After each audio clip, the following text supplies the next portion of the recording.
show me all the blueprints. It's a huge success. I came across a really, really interesting business opportunity. Beyond the Blueprints. Today we're talking to Tommy Smythe. Tommy is one of my favorite people. He is, I would say, one of the most applauded and recognized designers in North America. We're going to talk about forced entrepreneurship, about the different chapters of his life, about his partner, about coming out, and the list goes on. I am so deeply, deeply grateful to count him as a friend, and I hope you enjoy listening and watching. Hi, it's Cailey Heaps with Beyond the Blueprints. I'm really excited to welcome Tommy Smythe today. Hi, Cailey. Hello. Tommy's a friend, but also a brilliant designer and innovator in the design space, I would say. Thank you. You're welcome. I try to be. No, you are. We've been friends a long time, so I've been looking forward to sitting down with you and talking about this because we rarely get a chance to talk shop in terms of what I do. Absolutely. I'm often in your environment, at the Heaps Estrin Center. Oh, our little lobby lifestyle place. Lobby events and art gallery openings at the lobby. And so there's always something else to talk about. We never really talk about us. I know, it's true. And so we can do that today. And you are, your business has evolved so much. When I first met you, you were in a different firm. Yeah. And then you've gone completely the entrepreneurial route and collaborative route. Yeah, almost forcibly. Oh. I mean, sometimes that's the best way. It was way. an unexpected change, and it ended up being really amazing, but also incredibly challenging. So, Kate Stewart and Lindsay Menz and I came together after leaving our former post. There was a few months of gap time where we were kind of thinking, do I open a shop? I think Kate was thinking about maybe hanging a shingle in Windsor, where she's from. Lots of interesting stuff happening in the city of Windsor right now, and it's close to Detroit, and she loves the region. Anyway, we ended up coming back together and starting something within the first month of the pandemic. Wouldn't recommend it. But we didn't have work. And, then the pandemic happened and lockdown happened, and a bunch of people from our former post also didn't have work suddenly. And some of us came back together and formed this thing that initially we called Tom Design Studio. Yeah. And recently we've rebranded it to be called Tom Design Collective because that was more emblematic. I think the word collective was more representative of our ethos and our sort of mandate and the way that we run our little family, our design family. And so necessary. My experience with the design world is obviously far more limited than yours, but I've always observed that it seemed that designers were operating in silos. There wasn't great collaboration in the industry, and it felt competitive and not a lot of mentorship. So I feel like this new initiative, Tom Collective, is really solving for that in many ways. It is in a way. And it came out of, many years of experience. I think between Lindsay and Kate and I, the three of us who formed the business and kind of provide leadership roles within the Tom Design Collective have 78 years of experience or something collectively between the three of us. And so it just came out of observing the industry, understanding how it works, understanding how a business needs to run, and then really starting with what client service meant and working our way back from that. So, many design firms, and certainly there's nothing wrong with this, and some of my most admired firms are run this way, where it's very top down. Yeah. There's a leader or a principal designer whose signature look is executed by everyone who sort of works underneath that person. Yeah. And it's more like a rinse and repeat approach. A little bit more that, which is great because some clients actually want that. Yeah. They see a look and they want that look replicated, and that's what they want their home to look like. So again, nothing wrong with that. But we thought, what if we did it a little differently and we assembled a group of designers sort of at that top level so that there's not one person really there. Love it. Where a client could come to our organization with any need whatsoever, and we could fill that need in an a la carte way. So we have people who specialize in pared down modernism, and we have people who specialize in riotous color and layered, maximalist environments and everything in between. And so, really what we decided to focus on was the business aspect of things. The creative aspect, we have everything. That's so smart. Yeah. Yeah. And is it every size of project as well? Any every size style? of project, but mostly, like all design firms, we're after LTRs, as the kids say. We want a long-term relationship with our clients. The Don't best we all clients, want a long-term relationship? I Actually, think so. Maybe not. I mean, don't that know. translates to real estate too. Yeah. My late father was in the real estate business for many years, and he had clients who he bought and sold dozen houses for Wow. over the years, over the decades of working with those families. The more you get to know a person or a couple or a family over the course of several projects, the better the work gets and the better the result for those people gets. Yeah. Oh, and you feel so invested in it too. Like Incredibly invested because Yeah. you become, really a part of these people's intimate lives. Designing a home for a person is an incredibly deeply intimate experience, or at least it should be. It should be, yeah. If you want something that's very catalog or store-bought feeling, and some people do want that, I don't know why, but they do. You don't need to have a relationship with your designer, but what we're looking for are those kinds of relationships where you might do 2 or 3 different houses for clients over the course of, a couple of decades and really get to do a deep dive. And that makes things so much more personal, and the results are so much more personality driven, I think, and authentic. And do you prefer to design where you're leading design or where the client already knows what they want and they're communicating their needs and then you're executing? I think the client who knows what they want is the best client to have. Okay. Because then there can be no question as to, what direction you're going in. It's a faster, more efficient process, ergo a less expensive process. And usually the only times I've ever been yelled at by clients are when there's been a surprise, and that surprise has been financial. Oh, yeah. So our business is built and it's structured in such a way that the business aspect of things, the money spending, is so incredibly transparent, and detailed information is so available quickly that, you're never on your back foot in terms of that, which enables you to be more creative with your client. Yeah. I always say that hiring an interior designer is almost exactly the same as hiring a photographer to take your portrait.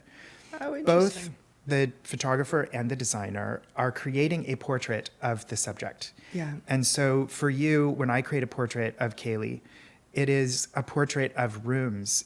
I'm executing that portrait by giving rooms to you that are authentically you. Yeah.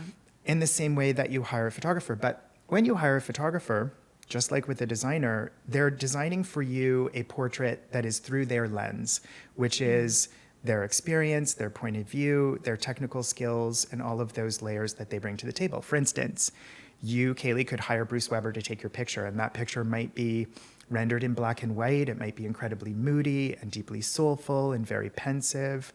Or you could hire David LaChapelle. Mm-hmm. And LaChapelle's portrait would be a riot of color, incredibly theatrical, very, very exuberant. Both pictures are still of Cailey. Yeah, that's But they fair. are portraits that are executed through a lens. So when you're selecting an interior designer, just as if you're selecting a portrait photographer, you should be aware enough as a person or as a family or as a couple of the result that you want that portrait to be. That's such a good way to frame the decision of how to choose a designer as well. Mm-hmm. I always get asked by people, which designer should I use? And I think I don't know you well enough. Yeah. Maybe. Yeah. I can't tell you, but I can tell you here are 10 I like. Sure. And then go look at their portfolio. Well, and those 10 designers might all be very, very different in terms of their visual style. Yeah. Hopefully, the similarity or the through line there is the business practices. Yes. So, creativity is available all over the place. I look at other designers that I know who are my contemporaries, even in this region, and I think like, oh my God, if I, was for in some way incapacitated and couldn't execute my own home myself, that's the person I would want to do it. People Will you like Colette say? Vanden Okay. Tillard and, James Davey, people like Philip Mitchell, whose styles and whose layers and whose point of view I really relate to. Yeah. But when selecting a designer, you also have to ask yourself, am I financially safe with this person? Is there, a system of structure in place that will protect me and that will provide me with the information that makes me feel secure about my spending? Yeah. And so Kate and Lindsay and I have spent, a great deal of time and thought and money creating a business that provides all of those checks and balances for clients so that it frees everybody on both sides, on the designer side and on the client side, up to be creative together and to play a little bit. And it doesn't So jeopardize relationship, which is nice. well, and I've seen it happen so many times with designers, especially, people who there's a proliferation post-pandemic of people who changed careers from one thing that might be, a very different kind of career to interior design because they thought this was always my real dream. And, I'm now facing my own mortality and the lockdowns and all those things, and people changed. So now there's, I think there's something like 7,000 interior designers now in Canada, which is up from, 3. Yeah, I was going to say it's 7,000. Yeah. So the consumer the client now has a lot more choice. Mm-hmm. But when choosing, I think, people should really be looking more at the business than at the creative. You can always find somebody who's creatively simpatico with you. There's so many different people that you could hire who could give you a house that was similar to this because you know yourself and you're dictating a lot of that on your own. Yeah. But the business aspect of things is super important as well. Is the insurance there? Like, clients have to ask their designers when they're interviewing designers, what sort of insurance do you have in place? What sort of relationships do you have with contractors and architects? What sort of billing practices do you have? What about procurement? Am I involved in procurement? Do I see things before they're ordered? Do you have a retainer policy? Is there a contract in place? There certainly should be for both sides. So I think, the consumer needs to be a little more aware because the field has opened up a lot. And I always say everybody's welcome. Yeah. But I think, there's a lot of people who, maybe entered the business as a second career in life who want to fast track through. Mm-hmm. And unfortunately, there's a lot of that takes time, And I've been almost 30 years in this. 30 years. Almost. I want to find out what got you into it. But my question around the business side of design, are you taught that in design school or are you expected just to figure it out? Well, I never went to design school. And so, a lot of the choices that we made when we built Tom, were based on experience. Okay. And it really trial and error and also observing and knowing other people. I had a dinner with a few colleagues about a year and a half ago. And one of the people at the dinner is like a top designer in Toronto whose work I deeply admire. And, this person gets to the dinner and sits down and says, oh my God, I'm a mess. Like, I just lost my project manager. I don't have a bookkeeper. Oh gosh. There's all these things that were crippling this person's business life. And the rest of the people at the table went, okay, take a deep breath. Yeah. I just interviewed somebody a few weeks ago, who was amazing. We hired somebody else, but this candidate was like a very, very close second. I'm going to put you in touch with her. Love it. Another person at the table said, I have a great bookkeeper. My bookkeeper has room in her, client roster to take you on. I'm going to connect you with her in the morning. And by the end of this dinner, after several drinks and a couple of ciggies outside and a good meal, we were able to, as a group, problem solve for our colleague and our much admired friend. I think I know who it is, but we're not going to name names. Well, it could be, listen, I can tell you, I've heard the same story from half a dozen, really close friends of mine in the industry. It's very hard to run your own business. Yeah. So when Lindsay and Kate and I started Tom, we sort of looked at it like, it's almost like Charlie's Angels. Remember at the beginning of that show where he's like, they were all assigned very tedious duties, but I took them away from all of that. Yeah. So what we did was we looked at top tier Canadian design talent and then assembled those people in one place and said to them, forget about the tedious tax filings, client invoicing, payroll, rent payment, office management, sample storage, library maintenance, forget about all of that. Yeah. We're going to do all of that for you. Mm-hmm. We're going to provide a structure that does that for you so that all you need to do is service your client. So it's the exact same model as Heaps Estrin. That's how I built the business. Let us run the business. Yeah. You focus on your client. Yeah. It's very simple. Okay, so take me back in time. Well, then we're both geniuses. I mean, we are. Now you just This is clear. Yeah. Should we just wrap up now? I think we're done. No, I really think we're done here. So take me back in time because I met you as an adult. So I don't actually know your journey. So you grew up in Toronto. Yes. By that I know. You know my sister very well. Yeah. Yes. Yeah. I know and love your sister. Yeah, everybody does. Oh, she's just like the greatest. And as are you. I'll tell you a quick funny story about that. Last summer, we were at the cottage with my mom, me and my boyfriend. Yeah. And it was just me, my boyfriend, and my mom. And I think my mom and I were each halfway into a martini. And we were talking about Christy coming up to the cottage. And I was feeling like very sentimental about things on that night. And I said to my mom and Patrick, I really think that Christy is the best person, like the best human being our family has ever produced. Aww. And my mother went, yeah. Oh, no. Isn't that amazing? And Patrick, my boyfriend, went, she really is. Oh, my God. So anyway, that's a quick aside. How's your self-view right now? Oh, no, I still have confidence. But, of course. And I know I'm loved by both my mother and my boyfriend, but it was pretty funny to me because it was just so honest. Just so honest. And she it's is the truth. Like, she's amazing. She's magic. Yes. Her whole family is actually, her husband, her daughter, they're all great. all magic. Yeah, they're great people.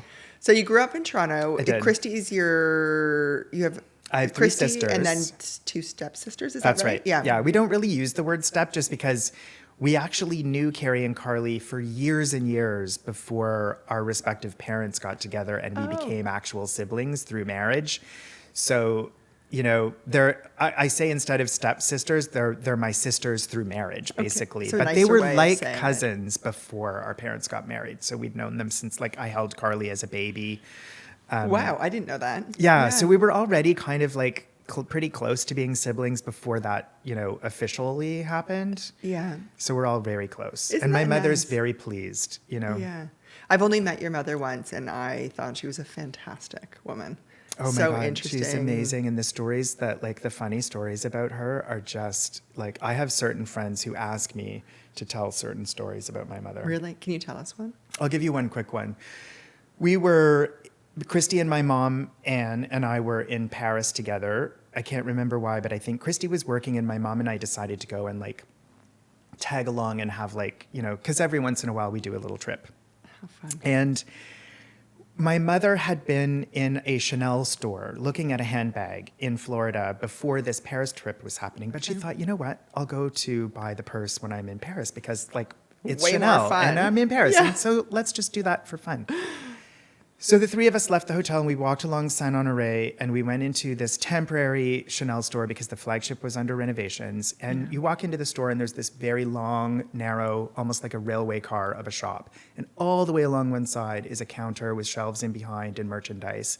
And there were probably 5 people behind the counter and one person standing at the counter being served. But then there was this woman at the very end who had an iPad. And so we walked up to the woman with the iPad and my mother said to this woman, I'd like to look at one of the bags on the wall there. And the woman said, you will stand in the queue.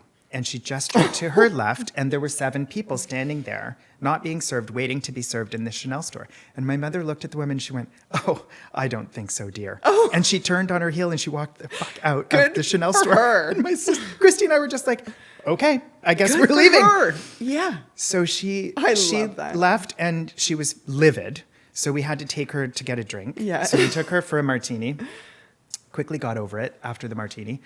And a couple of weeks later, she called me from Florida and she said, well, I went back to the Chanel store in Florida and I was greeted at the door by 2 very nice people. One of them offered me a glass of wine, which I took. Yeah. 2 people took me up to the counter and 2 people behind the counter served me. And I did end up buying the bag. But the difference in service in America compared to the service in France was very, very marked. That is appalling. Isn't it Can amazing, you though? Don't you imagine? love her for saying, I don't think so, dear? I just and just turning love it. around, she just walked right out. All those 7 people waiting in the queue. Yeah. My fantasy was that they would all leave with my Yeah, mother. I know. Come, let's go. Yeah. Like those old Pepsi commercials where everybody just joins and they're all walking down the street and it turns into a protest. But she's a strong woman because a lot of women of that generation would not have.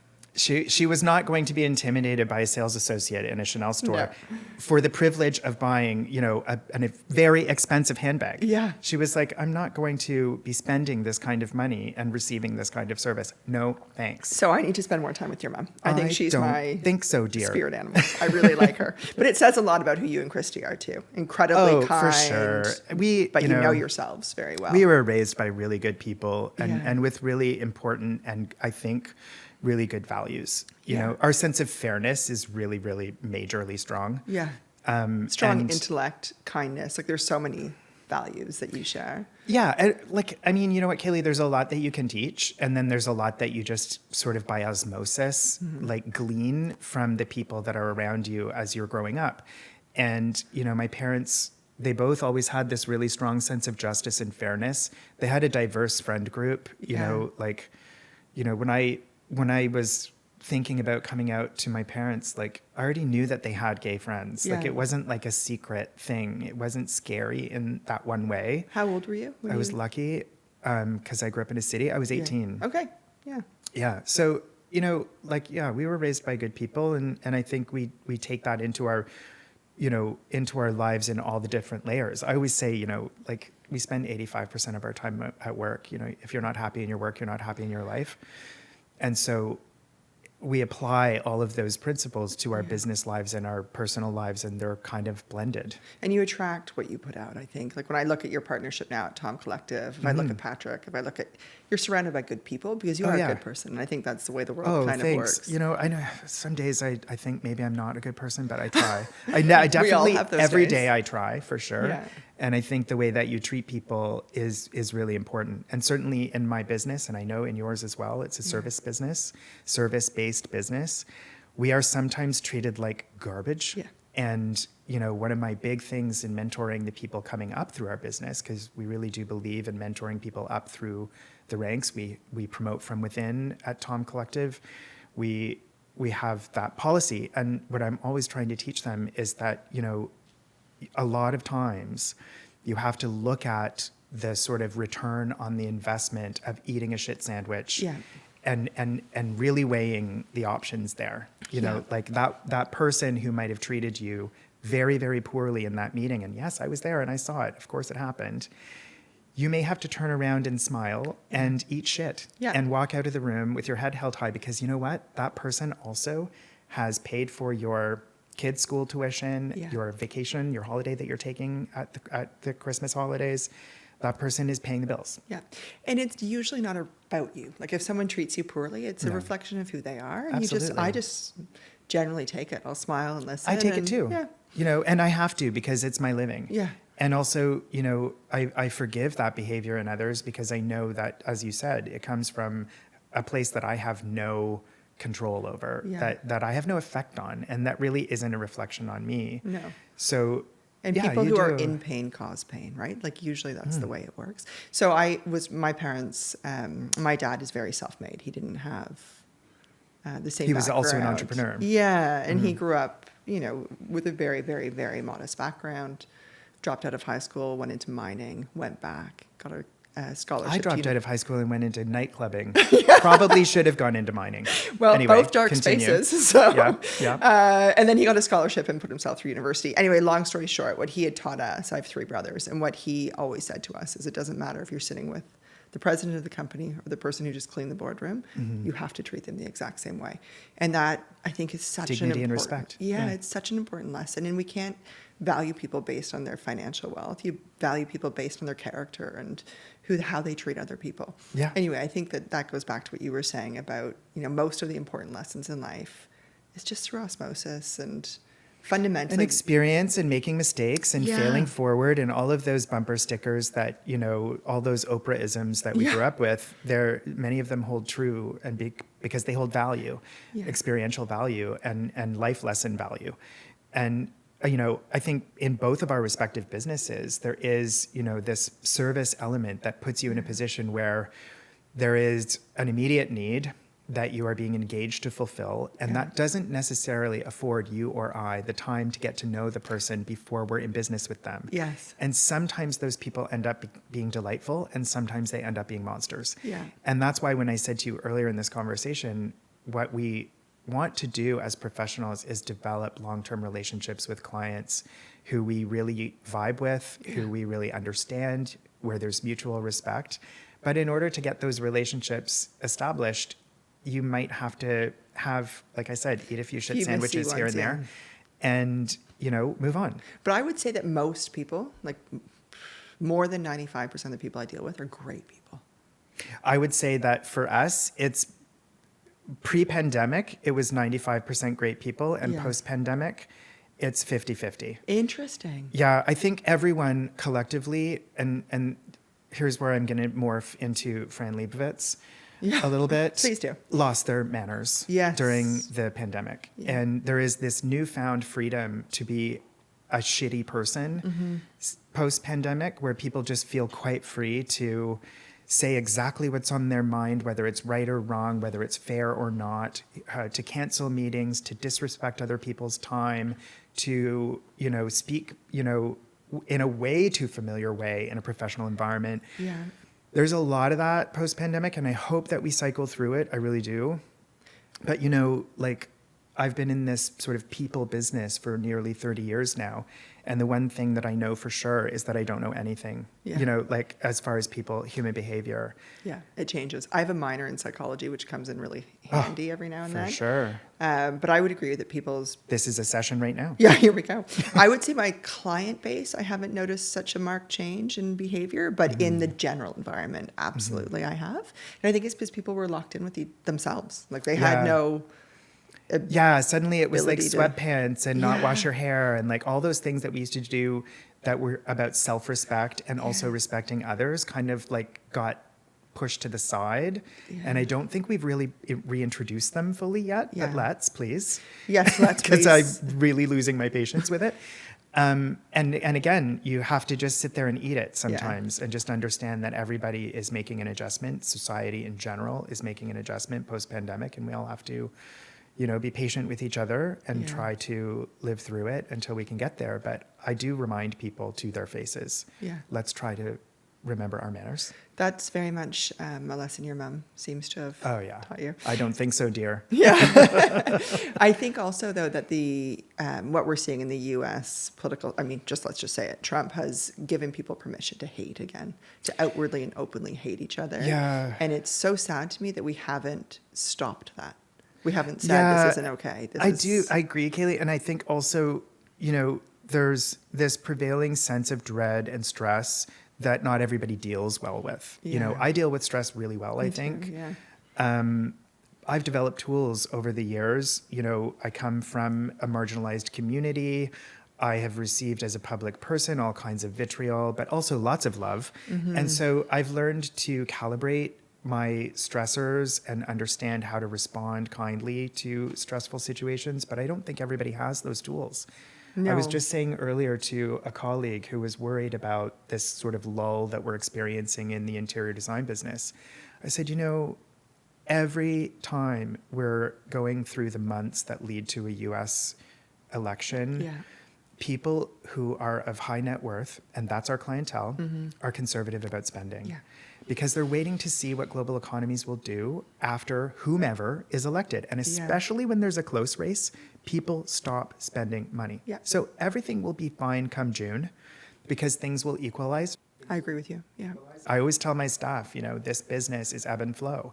Yeah. If you are spending everything you're earning and you're not saving up for the ebb, then, that's on you. Yeah, and you can't complain. It's a very cyclical. All businesses are cyclical. Mm-hmm. Okay, but luxury services are extremely subject to economic fluctuations. Yeah, and we're tied so closely together in that way. Very much that way, yeah. Yeah. So I want to go back to something that you just said. So do you find that people are still outwardly homophobic in our city? Outwardly, no. Inwardly, yes. Interesting. There's unconscious bias, and then there's overt bias that is disguised.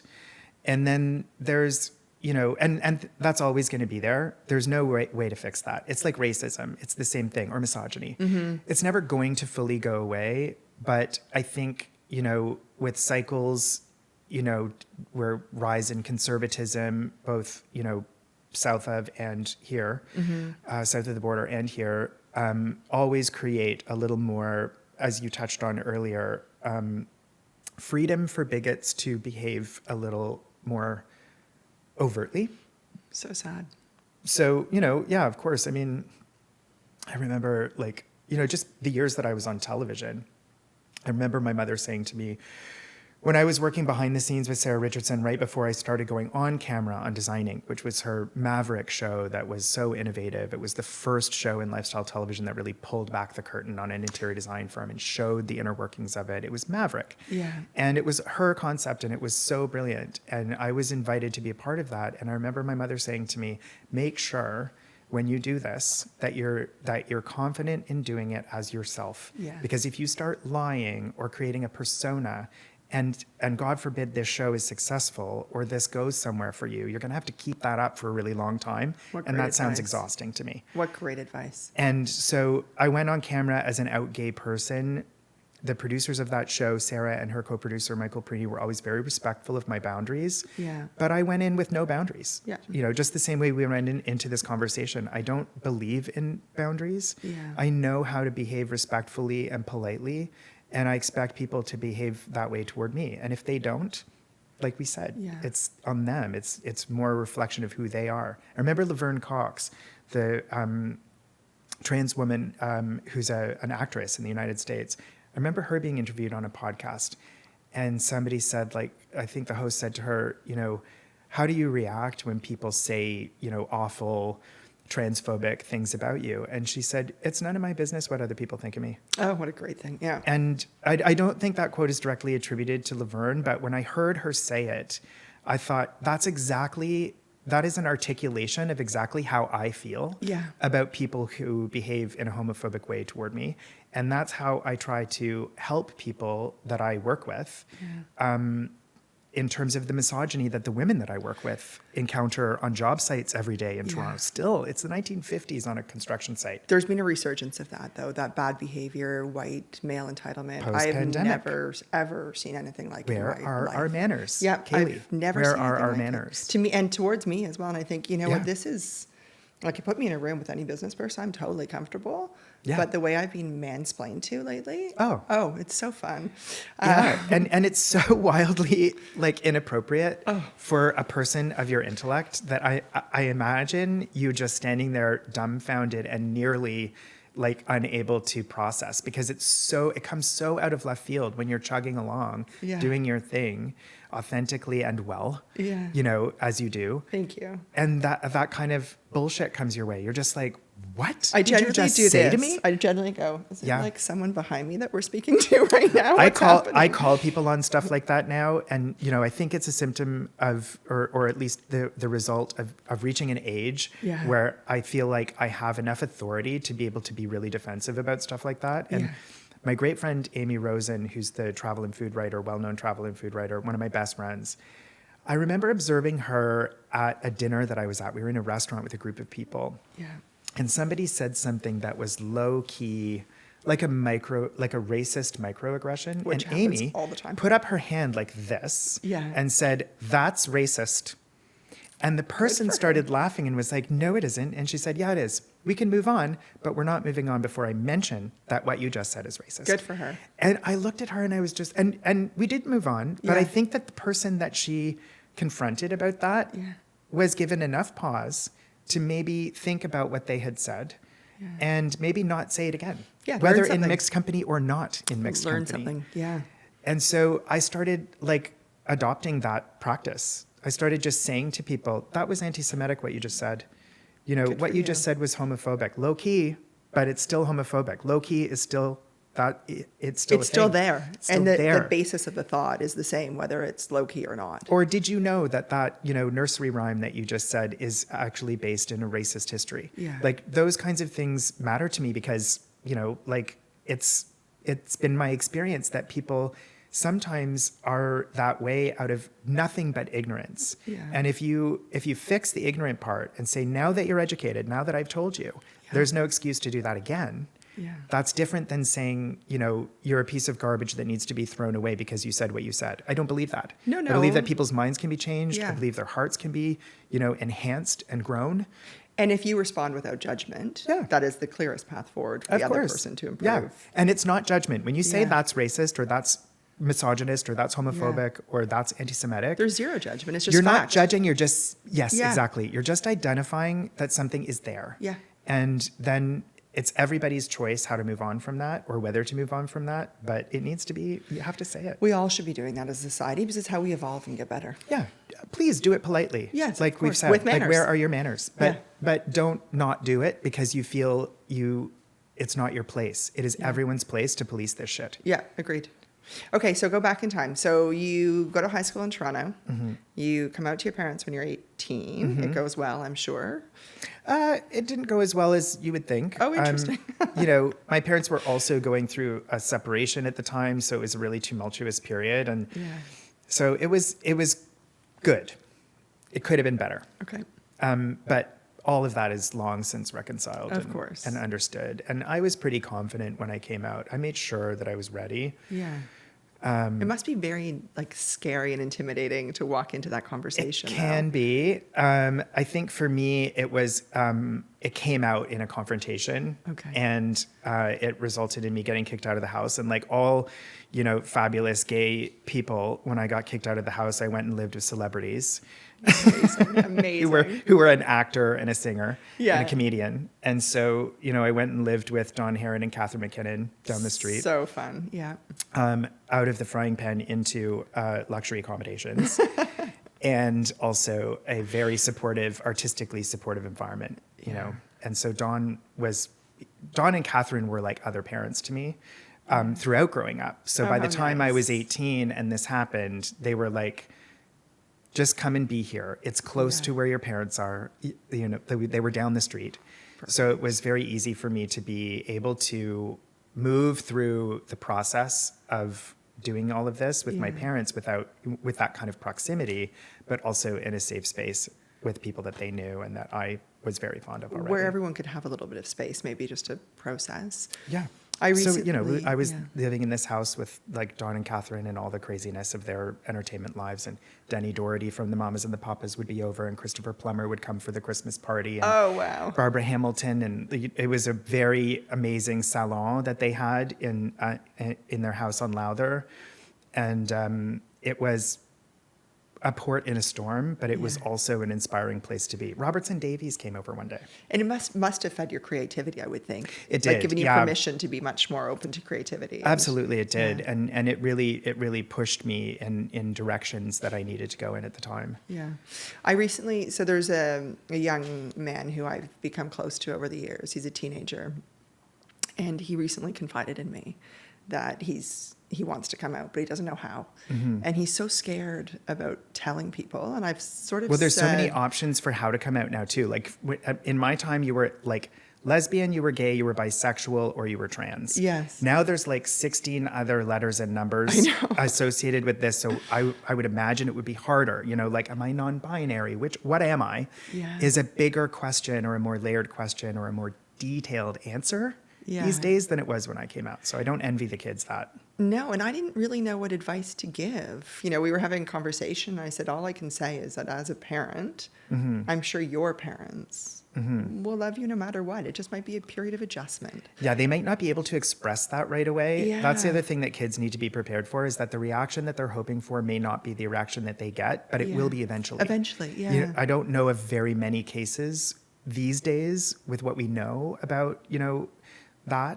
the coming out process. I don't know very many cases where it's a hard no and you're dead to me. That's very rare now. Yeah. Or at least I think more rare than it was. I don't want to take anything away from people who experience that, because there's nothing more awful than being rejected for something that you can't help. Yes. And I think that, what I said to this person is, even if your parents have a hard time at first, there's countless other adults who are going to support you. Oh my God, yeah. So just you'll find whatever you need. Find the tribe. Your community will help you, of course.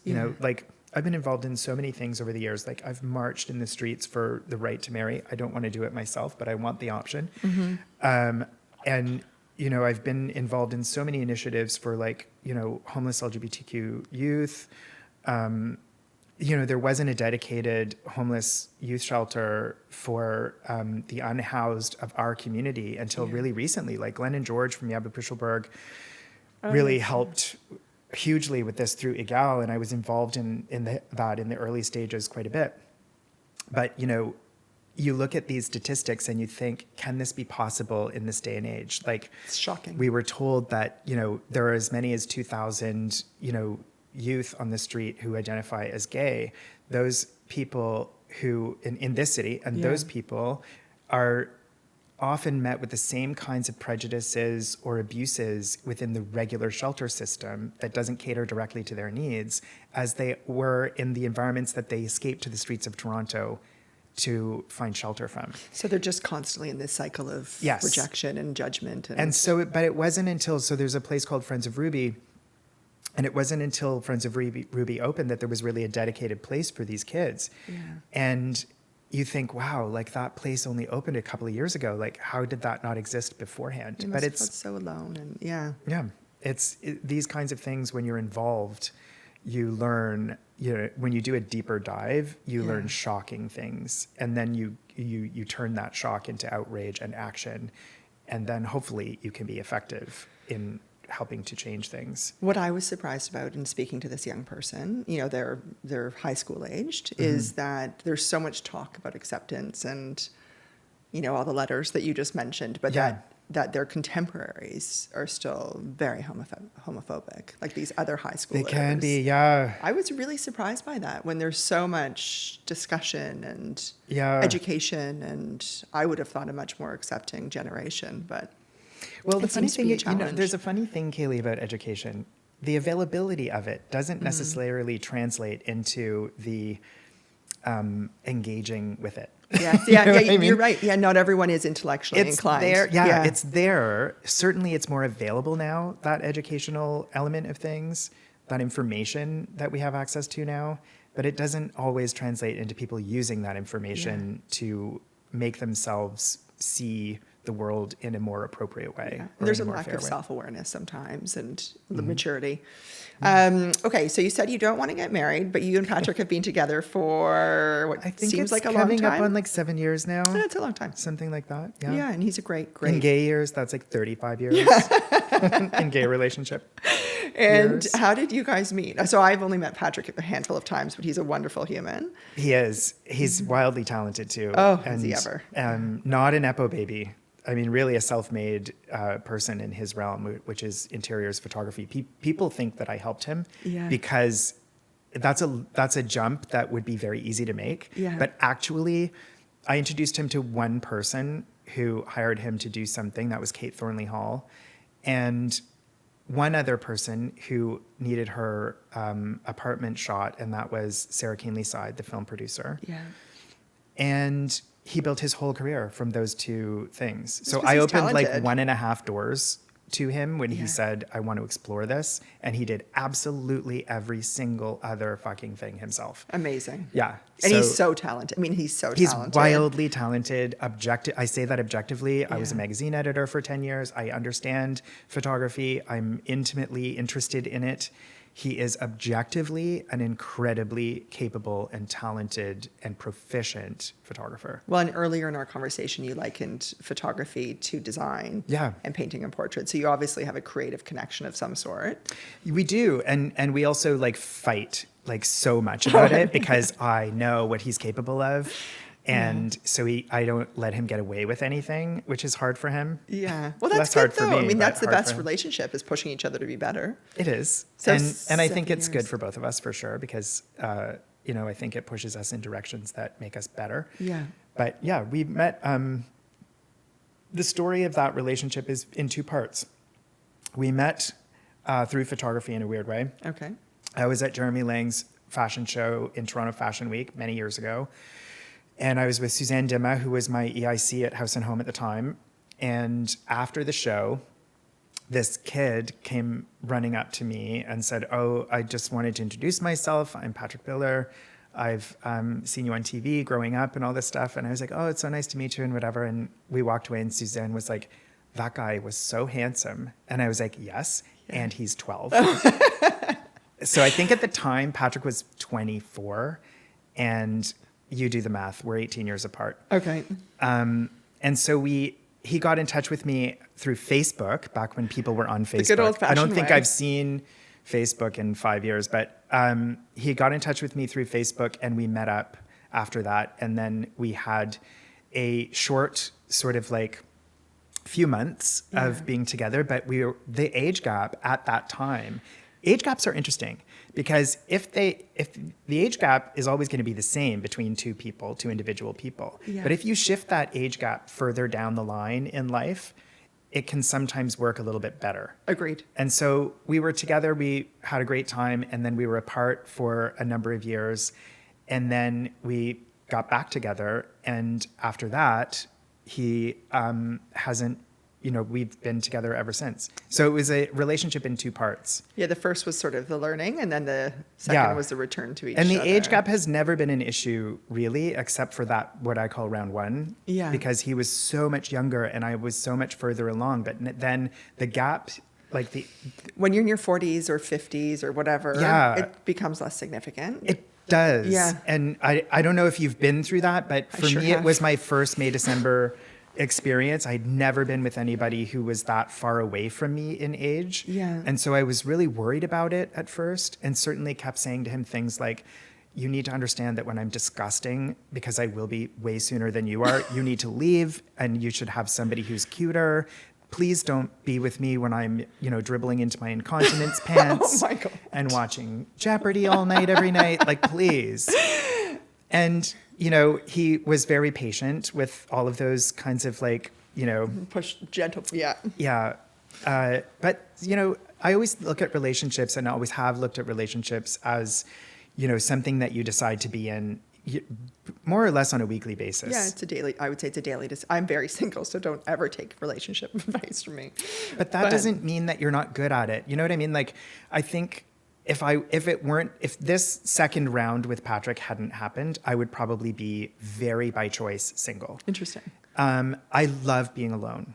Oh, I'm the opposite. I'm not by choice. I just haven't found my person yet. I love being alone, and I've been very lucky in my life to have loved a handful of extraordinary people. It is lucky. But those relationships ran their courses, and all relationships do. Mm-hmm. And sometimes the course of that relationship extends beyond a person's lifespan, but often it doesn't. Yeah. And,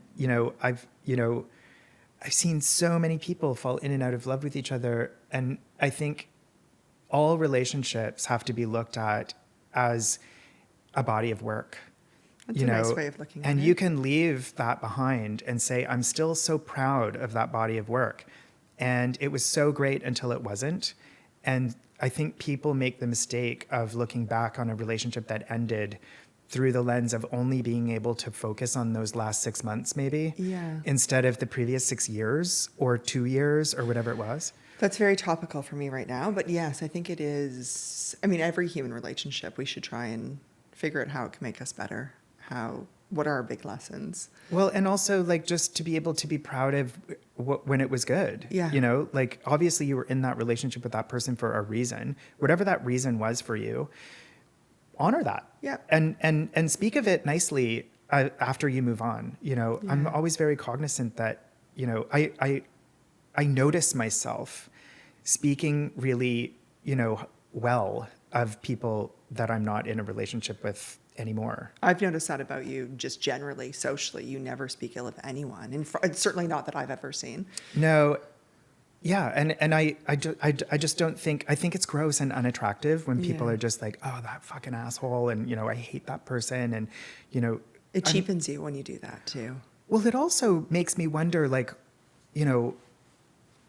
you're unhinged in the choices you're making if you spent 12 years with a person who is a horrible person. Yeah, what does that say about you? I'd much rather hear that person say, listen, 10 years of the 12 were incredible. Yeah. And we built so much, and we did so much, and we loved hard. And then the last 2 years were shit. Yeah. And it took us those last 2 years to figure out that we didn't need to be together. But those 10 years, wow, what a body of work. Yeah. That's the way that we should all see it. Beautiful way to approach it, really. Yeah. And I find even in non-romantic relationships, there's seasons of life where people come and go. And, or certainly there have been for me. And same. I think you try. Work-wise, certainly. Work-wise and also just personal relationships. Yeah. People are different. Friendships. Yeah, I'm different than who I was 20 years ago. I mean, hard to believe, I'm only 28. But I am different than who I was 5 years ago, 10 years ago. And you can either evolve together or evolve separately but love and respect each other. But I think you're right. There's no place to speak ill of of anyone, really, don't unless think they're it's extraordinarily necessary. cruel people. Yeah. Yeah. It's not necessary and it doesn't get you anywhere. No. You know, like there's so many people who've asked me, you know, questions about like, you know, why did I, you know, start Tom and why did we leave Sarah Richardson Design and all those things. It doesn't matter. Yeah. You know, what really matters is that everybody's whole and everybody's well and everybody has moved on with their lives in a significantly productive way. Yeah. And, you know, relationships end. Yeah. And, you know, I look back at that body of work and I think, holy shit, I couldn't be more proud of what I did when I was working with Sarah all those years, both on camera and off. That, you know, those were my most productive years of my life. And, you know, what would it say about me if I, you know, spoke ill of that? I don't feel ill toward it. No, and I they're really beautiful don't. chapters. Like it's Oh my God. yeah. And so many people, it meant so much to so many people because we were external with our work. Like we presented our work to the world. I mean, at one point, I think Sarah's shows were in 45 countries or something like that. Amazing. It's something to In be very different proud languages. of. People would send me like dubbed versions of the show in Russian and stuff. Oh, that's fantastic. Sarah's voice in Russian is 5 packs a day, which Isn't it's that not in great? real life. Oh, that's so good. And my voice in Italy in Italian is quite squeaky. Oh, well, I'm going to try and find these dub versions. They're pretty fun. I'm So, get- you know, like you have to look at chapters in your life as opening and they have a beginning, a middle, and an end sometimes. Yeah. And sometimes they do and sometimes they don't. And And you know, beautiful lessons it's along the all way. okay. Yeah, it's all good. So I'm going to ask you one last question. Mm-hmm. If I were to describe you to someone, how would you Mm-hmm. like to be described? What's your self view? That's a really hard question because I'm a very reflective person. I know myself really, really well. I think I would like if I were dead, I mean, I you hope know, we're not going there, but yes. but if I would like to be remembered as having helped others. Yeah. You know, the most rewarding aspects of what I do in my work and what I did as a person in lifestyle media and what I try to practice in my private life through mentorship and friendship is that I strive to be generous and helpful and useful. I just want to be of use. Yeah. And I think at the end of the day, you know, there are so many people doing what I do and they're doing such a good job of it. And there's a huge ocean of content and all these things that we value so much, influence and content and all that bullshit. Yeah. I am not a content creator. I'm not an influencer. I'm a human being who wants to help you. Yeah. And that's it. And I would say that's very true. I would say you're very open. Like when we met, I found you to be very open and warm. I'm very honest. Yeah, very warm, intellectually but polite. genius. Yeah, you have good manners. We Thank know where you. that came That from. matters. Yeah, and well, I could go on and on and on, but I think you absolutely will be remembered that way. But I think there'll be a long list of other wonderful qualities. So thank you for being here today, Tommy. Thanks, Cailey. I'm This getting was the really rap nice. hand signal here. It's too short. It's not enough time. I know. Well, we'll go out and finish with having drinks sometime. Yes, we can. Thank you. Thank you.